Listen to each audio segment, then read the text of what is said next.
Hey everyone, welcome back to Dad's Bedtime Stories. Once again, my name's Martin, and I'm the guy who makes these stories. Now, this is actually another re-recording of the third episode I've ever done on the series, titled The Dino Planet. Now, it's pretty foundational, and the original audio quality was pretty bad.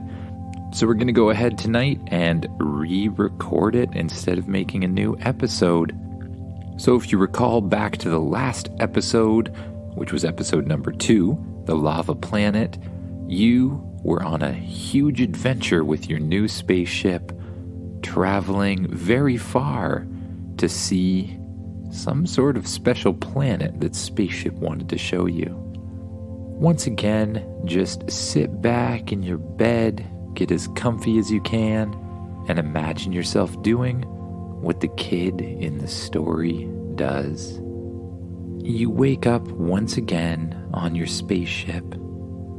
You get up and stretch, and you head out into the main area of the ship. When you get there, you can see the stars flying by very quickly outside the window. You're traveling at super hyperdrive, and it makes everything just look like a streak in the distance. Are we almost at the new planet? You ask Spaceship. We are approaching now, Spaceship answers. What kind of planet is it anyways, you ask? This is a planet where dinosaurs still exist, explains the ship. A planet where dinosaurs exist? But I thought dinosaurs were extinct. They did go extinct on your planet, but in an infinite universe, there are infinite possibilities, including a chance that there is a planet full of dinosaurs, explains the spaceship. Well, on your planet, an asteroid destroyed all of the dinosaurs. On this planet, no such event happened, explains the ship. So there's really dinosaurs here? Can we go down and see them? You ask. Yes, says Spaceship. We can go see them soon. I was thinking we could train them, says the spaceship. What? Train them? What do you mean train them? You ask. Wouldn't they eat us or something like that? Yes, says Spaceship. That is a distinct possibility. However, I have designed a new collar that can control anything it is put on, including dinosaurs. A collar? You ask. Yes, says Spaceship. Here. A hand pops out of the console at the front of the ship, holding a collar. With this, you should be able to control anything you put it around, explains the ship. If you can get it around the neck of a dinosaur, it should listen to your commands. Really? You say? All I have to do is put this around the neck of a dinosaur and it'll do anything I want it to? Yes, says Spaceship. It should, anyways. I have not tested this yet. You haven't tested it yet? We're going to use an untested device on a very dangerous dinosaur and just hope it doesn't eat us? Yes, says Spaceship. That is exactly the plan. Okay, I'm in if you are, you say. Sounds good, says the spaceship. Can we take a closer look and see what kind of dinosaurs there are, you ask? Yes, says the spaceship. The spaceship flies down towards the planet. As you get closer, you can start to see dinosaurs in the distance, running on the planet, eating trees and bushes. Whoa, you say. What kind of dinosaur would you like to control first? Asks Spaceship. Whoa, look over there. Do you think it could control a pterodactyl? Yes, says the ship. You fly the ship as close as you can to the pterodactyls. Ship, take over. Understood. The ship begins flying as close as it can to the pterodactyls. Ship, activate the collar cannon. Activating collar cannon, says the ship. On the view screen, a little X that marks the center of the screen appears, and a joystick pops out of the front console. Use the joystick to control the X on the screen. When it is lined up with a dinosaur, hit the button to fire. The spaceship explains. Okay. As the ship flies as close as it can to the pterodactyls, you grab the joystick. You carefully aim it the best you can. You point it right at one of the pterodactyls, and you press the button on the top. You suddenly see a collar shoot out of the ship and attach to the pterodactyl. It falls for a second before gaining consciousness again and flying back up. You land the spaceship down on the surface, and spaceship uses the collar to call the pterodactyl to you. It flies down and lands beside the ship. To make sure you're protected, you press the button on your watch, which, if you remember, causes a spacesuit to fold out around your whole body, covering you in a protective armor. Feeling pretty confident that you can't really get hurt with the armor on, you put your hand out and walk towards the pterodactyl. It allows you to come right up to it and scratch it on the side of the head. Then it bends its neck down, and you climb on top of it. Let's go, you say, and the pterodactyl begins flapping its wings, flying higher and higher up into the air. You fly higher and higher, up above the clouds. You feel free and excited all at the same time. You fly above the green grass and the trees below. You pass many dinosaurs, just doing their dinosaur thing. You pass rivers and lakes, mountains, and tons of trees. The dinosaur planet is full of trees, until you hear a terrible noise. It sounds like dinosaurs might be fighting or something. What's that, you wonder? We have to go figure it out. Let's go, you say to the pterodactyl. The pterodactyl dives down towards the surface as fast as it can. You know that if your mask weren't on, it would hurt your face to go this quickly. But luckily, the face shield protects you. When you get down towards the surface, you see what looks like a Tyrannosaurus Rex attacking a herd of three horns or Triceratops. Hey, that's not very nice, you say. Spaceship, we need to stop this thing. Spaceship suddenly appears beside you. We should not stop it. Some dinosaurs eat other dinosaurs. It is a natural part of life. I know it's a natural part of life, but I don't want it to happen near me. Okay, says Spaceship. If you wish to stop it, I suggest using another control collar, says the ship. Another control collar? That's brilliant, Spaceship. Should I get back inside the ship to use it? No need, says the ship. I made a portable cannon. Here. An arm comes out of the spaceship and hands you a huge cannon-looking thing. Perfect, you say. You kick the pterodactyl a few times gently on the side like it's a horse, and it flies back up into the air. You circle around closer to the Tyrannosaurus. You get it in your sights, and you fire the cannon. The collar shoots out, hitting the Tyrannosaurus directly in the head. Unfortunately, it bounces right off and just makes the Tyrannosaurus angry. It roars with anger.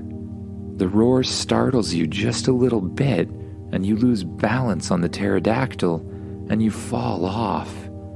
Luckily, the systems in your spacesuit kick in, causing a huge airbag to deploy underneath you. You crash down on a soft surface, and then slowly sink all the way to the ground as it deflates. When you look up, you see the Tyrannosaurus running directly at you. Its mouth is wide open. What do I do, you think? I think there's only one option, you say to yourself. When the Tyrannosaurus runs up to you, you jump directly into its mouth, inside past the teeth, as it clamps down on you. Standing inside its mouth, you try really hard to push its jaws apart using your arms and legs, but you're just not strong enough. Spaceship, I think I need a little help here, you say. Understood, says Spaceship, appearing right beside you. What? I asked you for help. I didn't tell you to shrink down and come inside the mouth of the Tyrannosaurus. I'm here to help. I have a tickle ray. I plan on shooting it at the inside of the Tyrannosaurus. Oh, well, that might actually work. Do that, you say. The spaceship shoots a little laser at the top of the Tyrannosaurus's mouth. The Tyrannosaurus gets agitated and starts shaking its head back and forth, trying to figure out what's making it tickle so strangely. It spits you and Spaceship out, and you fly across the field onto the ground. Luckily, your spacesuit protects you. Not so luckily, you're covered in some gloopy, gloppy gook or slobber of some kind. Ugh, you say. Spaceship, we have to do something else. It's coming right for us again. Like what? Asks the ship. I don't know. Can you, transform into something that will help us? Yes, says the ship. Then do it, you say. What would you like me to transform into? Asks the ship. I don't know, like a bigger Tyrannosaurus or something like that? Can you do that? Yes, transforming now. The ship begins to glow. It grows and grows and changes shape until it's a gigantic, mechanical Tyrannosaurus robot thing. Would you like to control the robot? Asks the spaceship. Yes. Yes, I would, you say. The Tyrannosaurus bends down to the ground.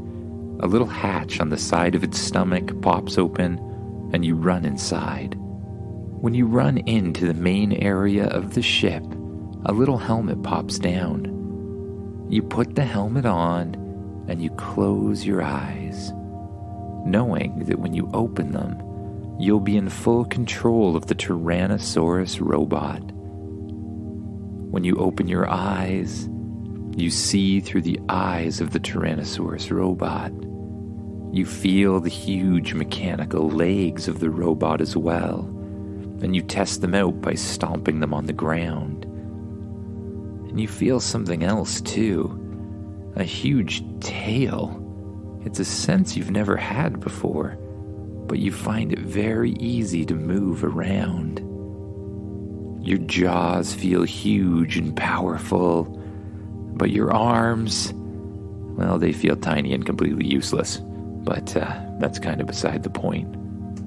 You see the other Tyrannosaurus, the real one, running directly at you, but you know just what to do. Just before it gets to you, you jump to the side and swing your tail around, hitting the Tyrannosaurus right in the head and knocking him over on his side. He gets up and roars, even angrier, and he jumps right on top of you, pushing you to the ground. He begins chomping towards you, trying to get you, but you have an idea. Just by thinking about it, a little hand pops out the neck of the mechanical Tyrannosaurus, holding a feather. You use the feather to tickle the Tyrannosaurus on the chin. Once again, he seems agitated. While he's distracted, you kick him off and throw him to the ground. Then you jump on top of him. You open your mouth and you say, "Now, spaceship, shoot the collar." A collar shoots right out of the mechanical T-Rex's mouth and clasps around the neck of the Tyrannosaurus. The Tyrannosaurus moves around for a minute and then becomes completely calm. You climb off of it with the big mechanical Tyrannosaurus, and then you close your eyes and you pull the helmet off of your head. Once again, you're standing in the center of the spaceship, which is, of course, currently in the form of a mechanical Tyrannosaurus. The ship shrinks back down to its normal size and lands on the ground. A hatch at the back opens and you walk outside. There, you walk up to the real Tyrannosaurus and hold your hand out once again. It moves its head towards your hand and lets you pet it on the cheek. And once again, it bends down and lets you climb on its back. Spaceship shrinks down and flies into your pocket, and you ride the real Tyrannosaurus around the dinosaur planet. It feels a lot like riding a horse, only the bumps are further apart. You notice that wherever you go, the other dinosaurs run away from you. You tour around the area for a while, seeing what there is to see on the dinosaur planet, before Spaceship says, "We should get going. The robot we created to pretend to be you is only programmed to last 5 days. What? Why would you only make it last 5 days? I don't know, says the spaceship. Either way, in 5 days it will turn to goo. Okay, fine, you say, but can we come back soon? Yes, says the spaceship. I recommend putting a portal on this world. Then we can come back anytime we want. What? Cool. Well, why didn't we just use a portal to get here, though? You cannot travel to a place where there is not a portal already, explains the ship. All right. Okay, we'll put a portal out and we can use that to get home. That is a great idea. However, there is a problem. What's the problem? I neglected to leave a portal at home. Spaceship, sometimes you're really smart, but other times you're kind of, well, not so smart. But you love me, right? Says the ship. Yeah, I guess I do. Okay, put the portal here and we'll get going. The back of the spaceship opens up, and little robots carry out a huge circular portal and place it on the ground. You climb back on the ship. The back hatch closes, and you fly high up into the sky and out into space. Once you're far enough away from the planet, the ship jumps to super hyperdrive, and all of the stars that you could see in the distance turn to streaks as you begin to travel incredibly quickly. You, on the other hand, are feeling pretty tired. You head to the bedroom in the ship once again. You climb under the covers on your spaceship bed and put your head down on the pillow. Your eyes are feeling heavy, so you let them close. You notice anywhere you're holding tension, and you slowly let it go, letting go of any tension in your arms and your legs, your stomach and your chest, and last your head and your face. You just notice how comfy the bed is, and you allow yourself to gently drift off to sleep. Good night, everyone.